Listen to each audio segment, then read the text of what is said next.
नमस्कार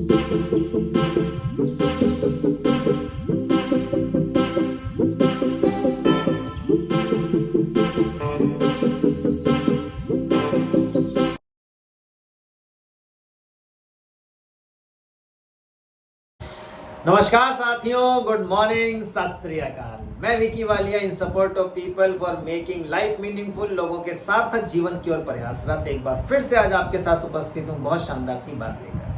आज मैं बात करने वाला हूँ, लोग अक्सर अपनी विफलताओं को लेकर परेशान रहते हैं, अपनी असफलताओं को लेकर परेशान रहते हैं। वो कहाँ पर चूक गए, कहाँ पे उनसे भूल हुई, कहाँ पर उनको सक्सेस नहीं मिली, कहाँ पर वो सफल नहीं हो पाए, अक्सर इसी बात में खोए रहते हैं और निराश हो जाते हैं अपने आप से, अपने जीवन से, और साथ ही साथ अपनी उस अभिलाषा को मार देते हैं, उस इच्छा को मार देते हैं जो उनको कहीं ना कहीं से कहीं तक पहुंचा सकती है। दोस्तों, मैं एक किस्सा आपके साथ शेयर करना चाहता हूँ हमारे महामहिम राष्ट्रपति एपीजे अब्दुल कलाम जी के बारे में।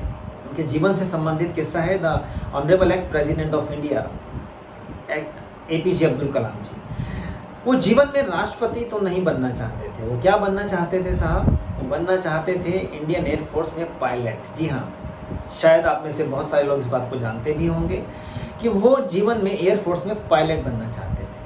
देहरादून गए, अकेडमी के अंदर वहाँ पर इंटरव्यू हुआ और 25 लोगों का जो समूह था, 25 कैंडिडेट्स का समूह, उनमें से सिर्फ 8 लोगों को चुना जाना था और उनका नंबर आया 9वां। 9th नंबर आया, रिजेक्ट कर दिए गए, डिसअपॉइंट हो गए, हतोत्साहित हो गए, निराश हो गए जीवन से कि अब तो क्या करना है यार, मज़ा नहीं आएगा लाइफ में। बहुत निराशा उनको थी। देहरादून के पास ही ऋषिकेश, तो घूमते घामते घूमने के लिए ऋषिकेश चले गए और ऋषिकेश जाकर वो मिले महर्षि शिवानंद जी से, जिन्होंने उनके जीवन का दृष्टिकोण बदल दिया, उनका नज़रिया बदल गया। उनसे वो इतना प्रभावित हुए कि वो एक दिन हिंदुस्तान के सर्वोच्च पद पर बैठे। तो महर्षि शिवानंद जी से जब वो मिले तो उनको अपना वृतांत बताया। उन्होंने कहा कि महर्षि, बहुत हतोत्साहित हूँ, बहुत निराश हूँ, रिजेक्शन हो गया है। 8 कैंडिडेट्स में से 8 कैंडिडेट को चुना गया 25 में से, और 9वां उनका नंबर आया। तो महर्षि ने उनसे कहा कि शायद ऊपर वाले ने आपके लिए कुछ और सोचा हुआ है। शायद वो पायलट की सीट, वो पायलट का पद आपके लिए था ही नहीं। बस कर्म किए जाओ और आगे बढ़ते चले जाओ। भगवान श्री कृष्ण ने भी गीता में उपदेश दिया है, कर्मण्येवाधिकारस्ते मा फलेषु कदाचन। वो कहते हैं मनुष्य से कि मनुष्य तुम कम कर्म किए जाओ, फल देना मेरा काम है। जी हाँ, तो आप कर्म किए जाओ, फल तो जरूर मिलेगा दोस्तों। फल देना उस ऊपर वाले परमात्मा का काम है। तो उन्होंने, महर्षि शिवानंद जी ने जब मोटिवेट किया एपीजे अब्दुल कलाम जी को, तो उन्होंने आगे अपनी पढ़ाई जारी रखी, एरोनॉटिकल इंजीनियरिंग में पढ़ते चले गए और भारत में मिसाइल मैन के नाम से तो प्रसिद्ध हुए ही हुए, पूरी दुनिया में अपना नाम कमाया और साथ ही साथ एक दिन भारत के सर्वोच्च पद पर वो बैठे। तो कहने का मतलब ये है दोस्तों, कई बार हमें नहीं पता कि ऊपर वाले परमपिता परमेश्वर ने, उस परमात्मा ने हमारे लिए क्या सोचा हुआ है।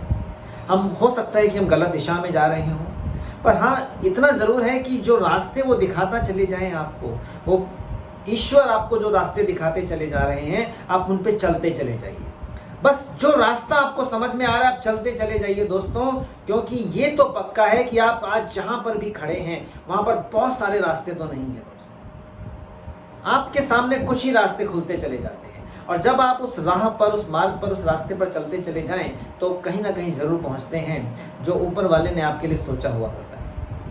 अच्छे कर्म करते चले जाएं, विश्वास रखें उस ऊपर वाले परमपिता परमेश्वर पर, विश्वास रखें अपने ऊपर, विश्वास रखें अपनी योग्यता पर, विश्वास रखें अपने कर्मों पर, और विश्वास रखें अपनी चाल पर, और फिर देखिए आप कहाँ से कहाँ तक पहुँच सकते हैं। परंतु आम जीवन में होता क्या है कि हमारा डिसअपॉइंटमेंट, हमारी निराशा हम पर हावी हो जाती है, और कहीं कहीं पर जब कुछ चूक हो जाती है, कहीं कहीं पर कुछ नेगेटिव रिजल्ट मिलते हैं, सफलताएं नहीं मिलती, छोटी छोटी सफलताओं से कई बार हम हतोत्साहित हो जाते हैं, और ये निराशा इतनी ज़्यादा भयानक हो जाती है, इतना ज़्यादा विकराल रूप ले लेती है कि आप जिस योग्य हो सकते थे वो योग्यता आपके अंदर खत्म हो जाती है दोस्तों, और फिर वही जीवन के लिए संघर्ष, उसी संघर्ष में जीवन कटता चला जाता है। तो मैं बस इतना ही कहना चाहूँगा दोस्तों कि यदि आप अभी भी निराश हैं, यदि आपको अभी भी लगता है कि यार आप कुछ कर नहीं पाते, तो अपने अंदर के मन में टटोलिएगा।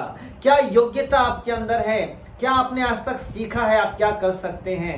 उस शक्ति को समेटिए और फिर देखिए आप कहां से कहां तक पहुंच सकते हैं। उस विश्वास के साथ आगे बढ़िए जो रास्ता आपको नजर आ जाए। आप कहीं ना कहीं तो पहुंच ही जाएंगे। और क्योंकि सफलता को मापा नहीं जा सकता, नहीं पता कि सफल होने का सही अर्थ क्या है, मगर हाँ इतना जरूर है कि यदि जीवन में आपके पास वो सब कुछ है जो आप हासिल करना चाहते थे, यदि आप ऊंचाइयों पर हैं, आपके कुछ फॉलोअर्स हैं, आपके जीवन में किसी प्रकार का कोई दाग नहीं है, आपके जीवन में खुशियां आपके पास हैं, तो आप सफल हैं। आपके पास पर्याप्त संपत्ति है तो आप सफल हैं दोस्तों। सोच के देखिएगा, विचार कीजिएगा, विश्वास रखिएगा कि यस आप में भी बहुत कुछ क्षमता है।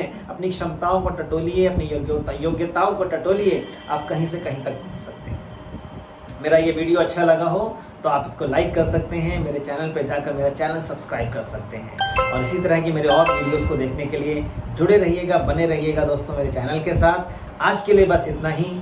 Wish you all the best. Thank you very much. जय हिंद। धन्यवाद दोस्तों।